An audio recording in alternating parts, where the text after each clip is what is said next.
पैदा होता है, एक बार बनता है। एक हाई कोर्ट की बेंच नहीं बनवा पाए। देखो, नेता अपनी टीम से होता है, चेहरा नेता का दिखता है लेकिन असल शक्ति टीम में होती है। अगर आज मैं सारे काम छोड़ के यहां हूं तो वो एमपी साहब के किरदार की वजह से हूं, इनके वकार की वजह से हूं, इनकी हिम्मत की वजह से हूं और आप लोगों की मोहब्बत की वजह से हूं। दिल्ली का चुनाव चल रहा है और पार्लियामेंट का सेशन चल रहा है। वो हमसे सीनियर है, पार्लियामेंट में रहे, वो और मैं जानते हैं कि पार्लियामेंट का एक एक दिन क्षेत्र की जनता इस तरह से आंख टकटकी लगा के देखती है कि हमारे किसी विषय पर चर्चा होगी। राम मौसम साहब भी यहाँ है, मेरे छोटे भाई पूर्व विधायक नवाजी साहब, उन्होंने भी हाउस देखा है, वो भी जानते हैं कि हाउस की अहमियत क्या होती है। लेकिन आज हाउस के साथ साथ जो शक्ति आजाद समाज पार्टी को यहाँ इस क्षेत्र में और इस क्षेत्र के जरिए पूरे पश्चिम में, उत्तर प्रदेश में और देश भर में जो मिलने का काम हुआ है, मैं उसके लिए भाई नवाजी साहब का और हमारे बड़े यह मुझसे यंग लगता है कभी कभी मुझसे, मुझे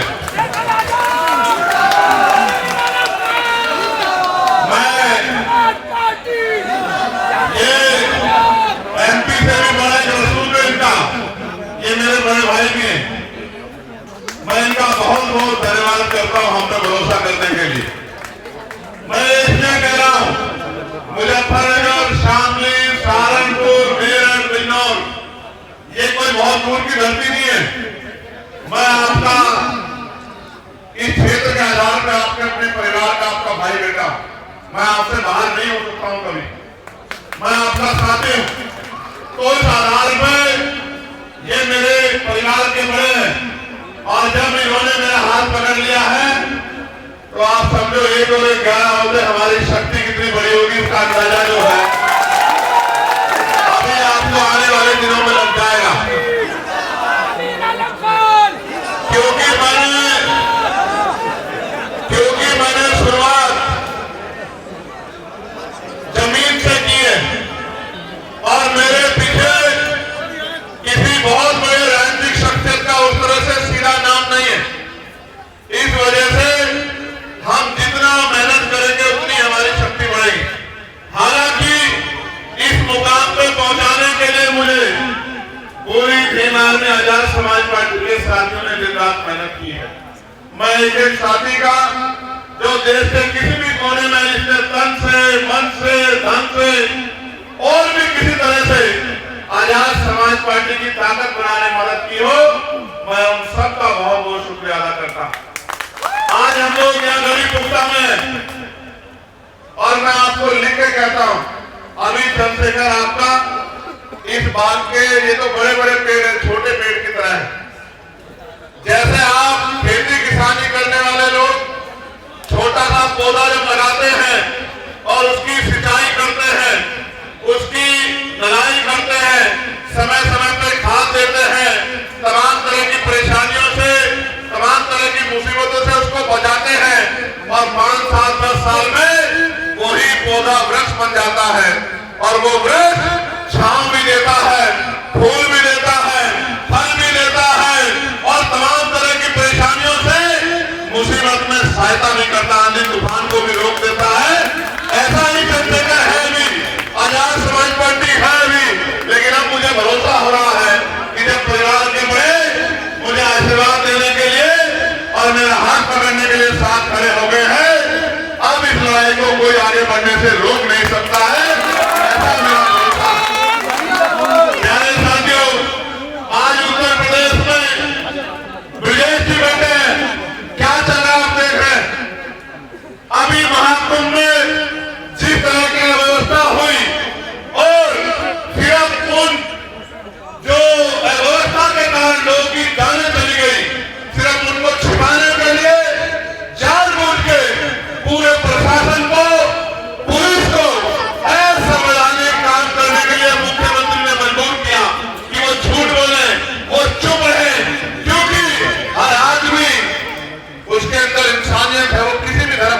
मानता हूं, सबको पीड़ा हुई, लेकिन प्रधानमंत्री को दया आ गई। प्रधानमंत्री ने कहा कि जिनकी जान चली गई उनके लिए संवेदना है। राष्ट्रपति जी ने कहा, लेकिन मुख्यमंत्री 17 घंटों तक इतने लोगों की जानों की खबर को छिपाते रहे। जो आदमी कुर्सी के लिए इतना गरूर और घमंड और भावनाओं को मानने वाला बन जाए, क्रूर बन जाए, मैं आपको लिख के देता हूं कि कुदरत भी उसका साथ नहीं देती। जिस कुर्सी में बैठ के क्यों कर रहे हो, जिस कुर्सी में बैठ के एक घटना नहीं 3 घटनाओं छिपाई गई। किसी ने अपने परिवार का की बहन खो दी, किसी ने अपना भाई खो दिया, किसी ने अपना बेटा खो दिया, किसी ने घर का कमाने वाला खो दिया। किसी के सर से बात का साया उठ गया और मुख्यमंत्री 2 आंसू टपका के संवेदना प्रकट करने की बजाय सिर्फ और सिर्फ कुर्सी बचाने के चक्कर में लगे रहे। ये बात स्पष्ट करती है कि आज उत्तर प्रदेश में हृदय में पीड़ा रखने वाला मुख्यमंत्री ने लोगों के घर उजाड़ने वाला, बुलडोजर से लोगों के घर गिराने वाला और जो अपनी फर्जी करके गरीबों के घर बर्बाद करने वाला मुख्यमंत्री उत्तर प्रदेश की सत्ता में बैठा है। और जिसको जनता से मतलब नहीं, जिसको सिर्फ सत्ता की कुर्सी से मतलब है। ऐसे एक नहीं, 1000 आए और 1000 चले जाएंगे। लेकिन मैं कहना चाहता हूं, वो अगर कुर्सी में बैठे हैं तो कहीं ना कहीं इसमें दोष हमारा भी है। अगर हमने एमपी साहब, अगर मीरापुर के लोगों ने मेरी बात मान ली होगी और जितना वोट एक दूसरी पार्टी को देकर बर्बाद किया, उतना वोट चंद्रशेखर आजाद को दे दिया होता तो एमएलए यहाँ मीरापुर में आजाद समाज पार्टी का आपका अपना होता, आपकी बात लखनऊ में मजबूत होती। ये गलती हमसे हुई है, हम दूसरों को ज्यादा दोष ना दें। आपको याद होगा, मैं आपको उदाहरण खतौली के तौर पर दिखाता हूँ। खतौली कोई जीत नहीं सकता था, 3 बार से हारे। और चौधरी अजीत सिंह जी, क्योंकि उस परिवार का सम्मान है, वो भी हमारे क्षेत्र का बड़ा परिवार है, देश की राजनीति में एक बड़ा रसूख रहा है। चौधरी धन सिंह जी को हम अपना नेता मानते हैं। चौधरी अजीत सिंह जी भी लोकसभा के चुनाव में खतौली नहीं जीत पाए थे। 30,000 से हारे थे, आप पता करा लेना। 17 में हारे, 22 में हारे। फिर मैंने कहा कि चलो मिलकर लड़ते हैं, क्योंकि मेरे दिल में पीड़ है। ये सरकार सिर्फ एक धर्म के विरोधी नहीं, ये हर धर्म के विरोधी। ये कुंभ ने साबित कर दिया कि ये हिंदुओं की बात सिर्फ राजनीतिक विरासत के लिए कहते, राजनीतिक सत्ता के लिए कहते हैं। ये हिंदुओं के भी हितैषी नहीं है। अगर ये किसी के हितैषी है तो सिर्फ और सिर्फ कुर्सी के हितैषी है। इनको कुर्सी चाहिए और कुर्सी में बैठ के ये जुल्म करना चाहते हैं। तो आपने देखा, खतौली आपके सामने थी। खतौली में हमने मेहनत की और खतौली में 22,500 से हम लोग जीते, 16,000 से हारे हुए थे और परस में 22,500 जीते और बड़े बड़े नेता मंत्री वहां पड़े रहे। ये बात मैं आपको इसलिए कह रहा हूं कि चुनाव समीकरणों के आधार पर जीते जाते हैं। अगर इस प्रदेश का दलित, मुस्लिम, पिछड़ा और हर गरीब सामान्य जाति के भी वो लोग जो चाहते हैं कि ईमानदार अच्छे लोगों को और सेवा करने वाले लोगों को मौका मिले, जो संविधान में विश्वास रखते हैं, अगर वो लोग एकजुट हो जाए तो ये झूठ की, भ्रष्टाचार की और डराने की राजनीति का अंत बहुत देर नहीं कि जब हो जाएगा। मैं आप सबका शुक्रिया अदा करता हूं कि आप इतने बड़े पैमाने पे यहाँ मेरे परिवार के, मेरे छोटे भाई नवाजी साहब जो पूर्ण एमएलए रहे और आपकी सेवा की, और मेरी दाहिनी तरफ इस क्षेत्र की बहुत ही मजबूत शख्सियत और मेरे बड़े भाई भी हैं अमीर आलम साहब, मैं उनको विश्वास दिलाकर कहना चाहता हूं, अब ये जो प्यार और ये जो टीम यहाँ बनेगी, ये अच्छी हवा का रुख मोड़ देगी। आप मेरी बात को याद रखना। इसका लायन अब आने वाले जिला पंचायत चुनाव में देख लेना कि जितने में आप होंगे इतने में सारे लोग मिलकर होंगे। मेरी बात को आप लोग याद रखना। ये ताकत जो है इसी बार आपको पता लग जाएगी।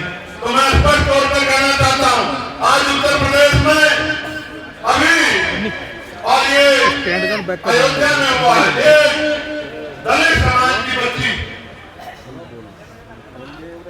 उसकी आंख फोड़ दी गई। मैं तकलीफ में मीडिया के साथ यहाँ की हिम्मत है तो दिखाओ और पूछो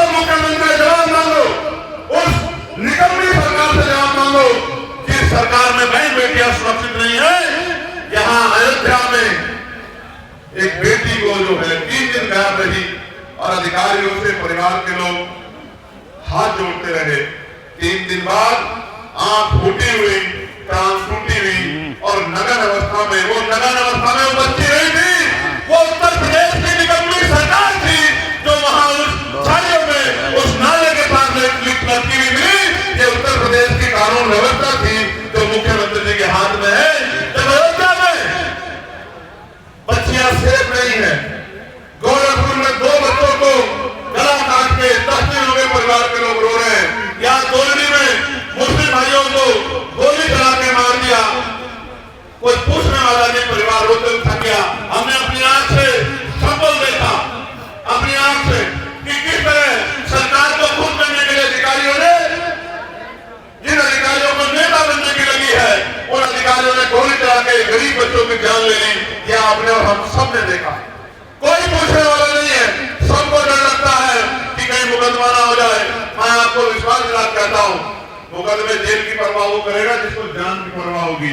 आदमी एक बार पैदा होता है, एक बार मरता है और इतिहास उसको इसलिए याद रखता है कि उसका किरदार क्या था।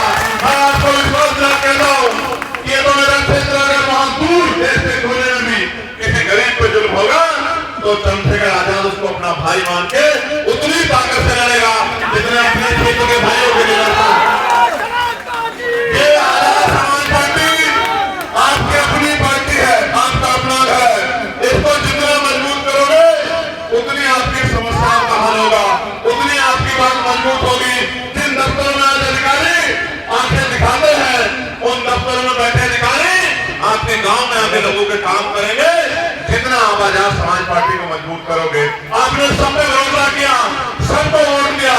एक बार जब आमिर साहब ने आपसे ये आग्रह किया है कि मेरे हाथ को मजबूत कर दो, तो एक बार मैं आपसे कहना चाहता हूं कि एक बार आप आगे बढ़ के 1 कदम चल के देखो। आजाद समाज पार्टी का एक बहादुर सिपाही, भीम आर्मी का एक बहादुर सिपाही 100 कदम चल के आपके तन मन धन और आपके हर तरह के अधिकारों की रक्षा करने का काम करेगा, संविधान की रक्षा करने का काम करेगा। क्योंकि ये सच है कि मुझे जाकर प्रचार करना है। अगर ये जिम्मेदारी ना होती तो मैं कई घंटे आपके बीच बिताता, लेकिन मैं आपको पूरी जिम्मेदारी से कहता हूं और आपके साथ जुड़े हुए हर एक साथी से कि आपके मान सम्मान और आपके हक का पूरा ख्याल रखा जाएगा। ना आपके मान सम्मान में कमी होगी, ना आपके अधिकारों में कमी होगी। इस बात का मैं आपको विश्वास दिलाता हूं। और आखिरी बात, ये बात सुन लेना, और ये मैं आपको भी कह रहा हूँ, आप इनसे पूछना जाके मेरे जाने के बाद। ये गौर से सुनना, आदमी 100 रुपए का सामान खरीदता है, सामान को चेक करता है नहीं करता, बताओ करता है नहीं करता है। लेकिन जब आप करोड़ रुपए से कीमती वोट डालने जाते हो तो एक बार नहीं सोचते इसको वोट देने पर आपके लिए खड़ा हो जाएगा, आपकी आंख बन जाएगा, आंख बंद करके वोट देंगे और सभी बात वही हराओ नहीं, जीतो और अपनी हिस्सेदारी के साथ। मैं इस मंच से मुस्लिम भाइयों को, भाइयों को, किसान भाइयों को ये कहना चाहता हूँ, डर कर नहीं, डरकर आजाद समाज पार्टी के साथ खड़े हो और जितने आपकी संख्या बैठते उतनी हिस्सेदारी के साथ खड़े हो। राजपाल मिलकर करेंगे और एक दूसरे के आवाज बनेगा, अपने के राय रहेंगे, अपने क्षेत्र के सम्मान की रक्षा करेंगे। इतना नेता का होते हुए एक हाई कोर्ट की बेंच नहीं बनवा पाए। मैं आपको विश्वास दिला कहता हूँ, जिस दिन आपके पास ताकत होगी, हाई कोर्ट यही मिनट में होगा। मेरी बात को आप याद रखना, आपको कहीं दूर नहीं जाना पड़ेगा। और अभी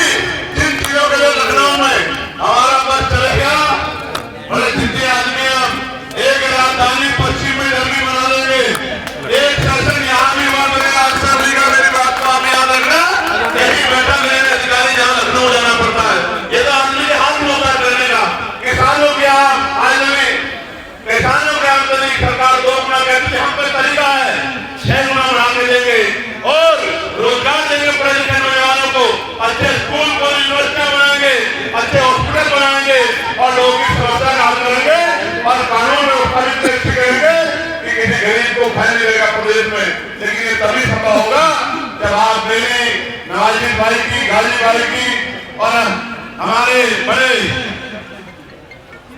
MP साहब की बात पे जब आप पक्के हो जाओगे, इनकी मदद करोगे, इनके हाथ को मजबूत करोगे, आगे बताओ ताकत दोगे नहीं दोगे, बताओ दोनों हाथ जोड़े बताओ ताकत दोगे नहीं दोगे। बहुत बहुत धन्यवाद। जय हिंद, जय